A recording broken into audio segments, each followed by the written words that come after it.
Labdien!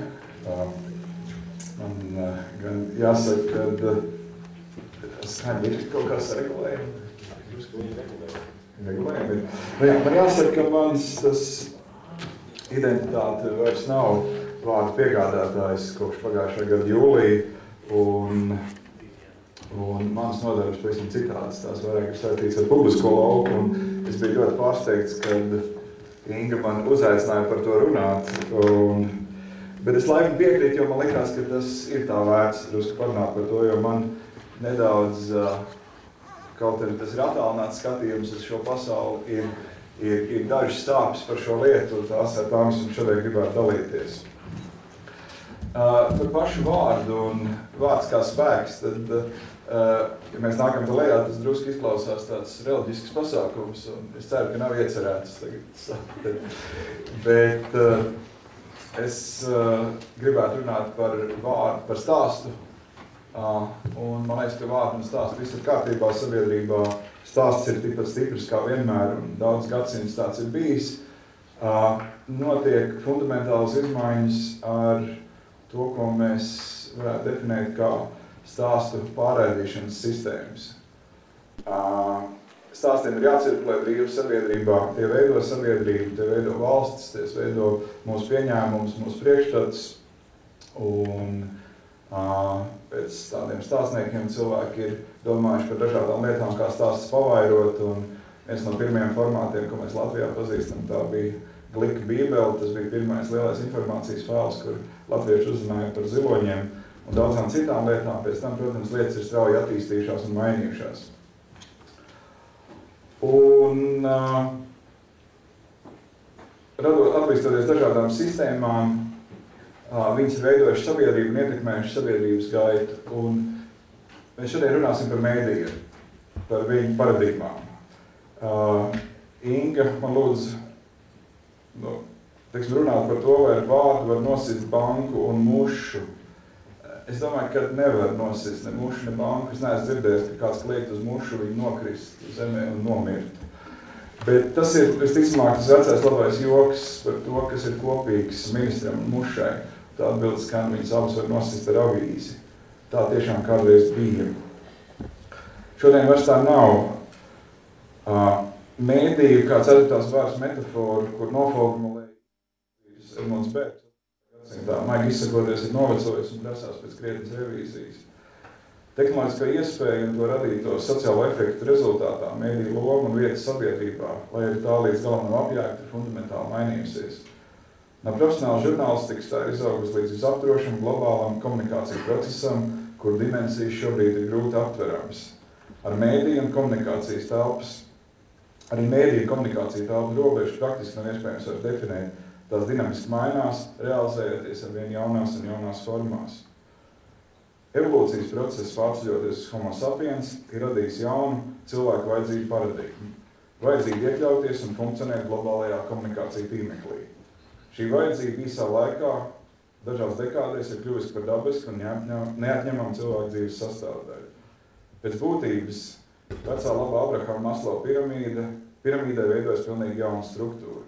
Vecās komplicētās schēmas vietā fizioloģiskās vajadzības, drošība, sociālās vajadzības, sociāla atzinība un pašīstenošanās vietā veidojas jauna daudz vienkāršāka schēma. Fizioloģiskās vajadzības, patvērums un tad pieeja globālajiem tīklam. Tas arī viss. Šobrīd katram kaut kas ir sakāms publiskajā telpā, individs ir kļuvis pats par mēdīju. Līdzās profesionāli radītam saturam neiedomājumā ātrumā attīstās milzīgas informācijas apjoms, kas pagaidām tiek definēts kā lietotāja radītais saturs. Neiedomājumā ātrumā arī veidojas visdažādākās jauno un sociālo mēdīju formas. Jaunais mēdīju evolūcijas loks ir radījis mēdīju sistēmas, kas spēj ne tikai ģenerēt lietotāju saturu, kāds bija vērojams Google un citu sociālo tīklu sistēmās, bet arī pašattīstītos, kā mēs to varam vērot Twitter sistēmā, kur jauninājumi rodās lietotāju pašu veidot neiedomājumā ātrumā. Rezultātā, mainoties komunikācijas paradigmai, no tradicionālo mēdīju vienvirziena komunikācijas formas, kā tā bija daudz gadsimtu garumā, mēs pārējām uz tīkla komunikācijas sistēmu. Un mēs varam vērot pilnīgi jaunu parādību mēdīju vidē, mēdīju auditorijas fragmentāciju. Kas tas ir? Mēs varam vērot to, ka tradicionālo mēdīju auditorijas līdz ar to arī to ietekmi strauji samazinās. Bet jauno sociālo mēdīju auditorijas, neraugoties uz milzīgu aptveramību, ir relatīvi mazas, jo atsevišķu failu aplūkošanā ir iensēts relatīvi mazs lietotāju skaits.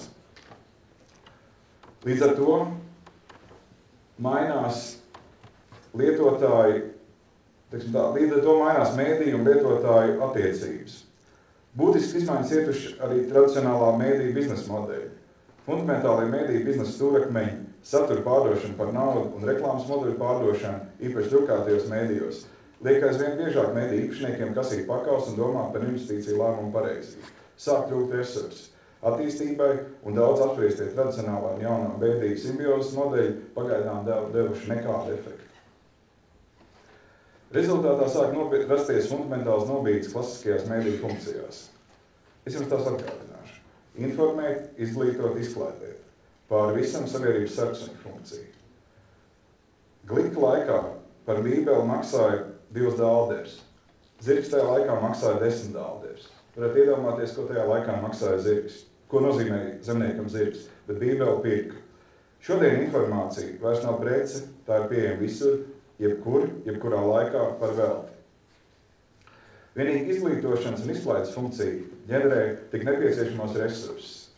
Televīzijas ziņas arī pakāpeniski sāk kļūt par savu veidu izklaidi. Sāk dramatiski trūkt resursu analītiskai un kvalitatīvai žurnālistikai.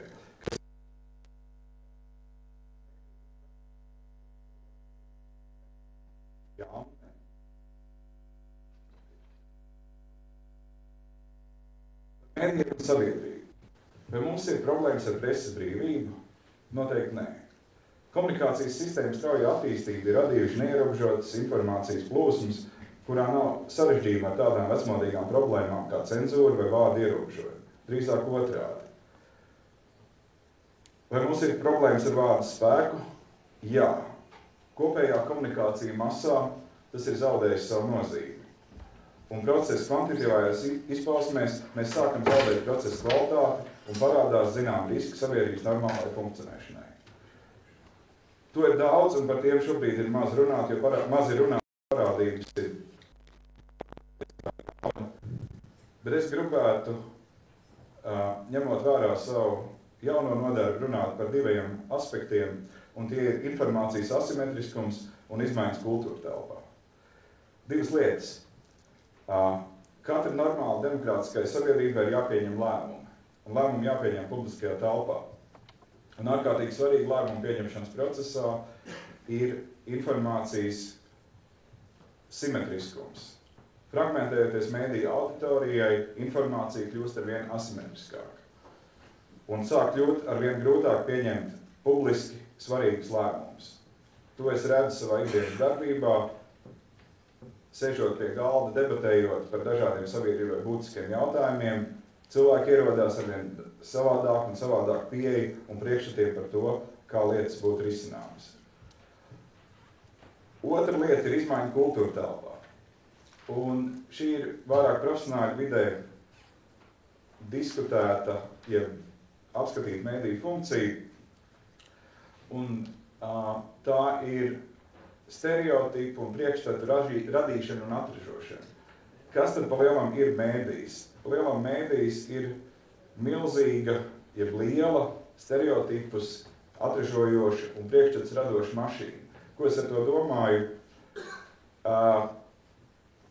Mēs varētu sākt, teiksim, tādu mazu piemēru, mēs skatāmies ciematu, un tad ciematā ir tā saucamās tirgus sievas, ne tirgus sievas, bet tās ir tādas tantes, kas ir tādas vērtību nesējas. Tad viņas apskata, un mēs zinām to slaveno teici, neiekļūt valodās, ja iekļūt valodās. Tad patiesībā mēdīju mūsdienu forma ir līdzīga, ko mēdījis dara. Mēdījis rada mums priekšstats par lietām, kuras mēs paši varbūt nevaram pārbaudīt. Un šāds te priekšstats kopums, kā es teicu, ir stereotipi, un mēs varam skatīties, vai tie ir labi vai slikti, bieži vien viņi diskriminējoši, bet kas ir ārkārtīgi fundamentāli, stereotipu un priekšstatu kopums veido nāciju. Un šādā veidā fragmentēties videi, sāk fragmentēties arī veids, kādā veidojas mūsu priekšstati un veidojas mūsu stereotipi. Un mums arvien grūtāk ir sākt funkcionēt kā vienotam organismam. Droši vien es varētu minēt vēl un vēl parādības, ko nes šī te jauna attīstība. Un, protams, es lūgtu jūs, ja aicinātu jūs nedomāt, ka es esmu kritisks par šo parādību, drīzāk otrādi, un es domāju, ka viņa ir neapturama, tā ir nākotnes paradigma, bet ārkārtīgi svarīgi mums ir domāt, ja mēs esam tik nelielas nācijas pārstāvji, kādā veidā mēs ar šo te parādību tiksim galā, kādā veidā mēs izdzīvosim globālajā pasaulē, un kā mēs kļūsim konkurētspējīgi, nevis pazudīsim. Jo šis te komunikācija process šobrīd vairs nav nacionāls, tas ir globāls, un tā nav problēma, tikai vienkārši ir jāatrod pieejas, kādā veidā to risināt. Ja es man vaicāsiet, kas liekas ir svarīgi, tad viena no lietām, kā mēs esam pievērsis savu pašu, varbūt laiku un uzmanību, tā ir sabiedrisko mēdīju attīstība. Es domāju, ka ņemot vērā to, ka resursu traume ir, resursi, privātajos mēdījos diezgan strauji izsīkst un mēdīji domā, kā izdzīvot, un šobrīd viņi tiešām ir vāji. Es domāju, ka sabiedrībai ir diezgan svarīgi tos līdzekļus, ko viņi ir novirzījusi publiskajiem mēdījiem, izlietot daudz precīzāk un izlietot savām vajadzībām. Un tieši šeit sabiedrisko mēdīju attīstība būtu ļoti svarīga, ir ceļš kvalitatīvā žurnālistikas jomā. Otra lieta, kamēr mēdīju pasaule pārdzīvos šo te nosacīt savu, transformēsies un pārdzīvos nosacīt savu krīzi, es domāju, ka mums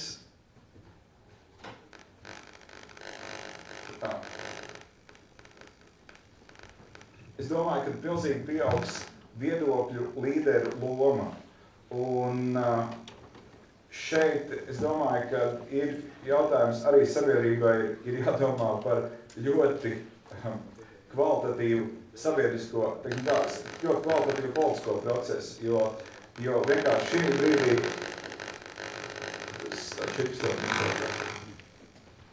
Atcīm redzot, tā tēma kļūst vairāk kutelīga. Vienkārši, ko es ar to domāju, ir sabiedrībai ir izpratne jāizturās pret to, ka mēdīju vide transformējās un rodās jauns, noturīgas formas. Un īpaši tajā kontekstā, ko es runāju par priekšstatiem un stereotipu veidošanās, publiskajā debatē viedokļu līderiem būs milzīga loma nākotnē. Un es domāju, ka mums par to ir jādiskutē, un mēs to nedrīkstam novērtēt par zemu.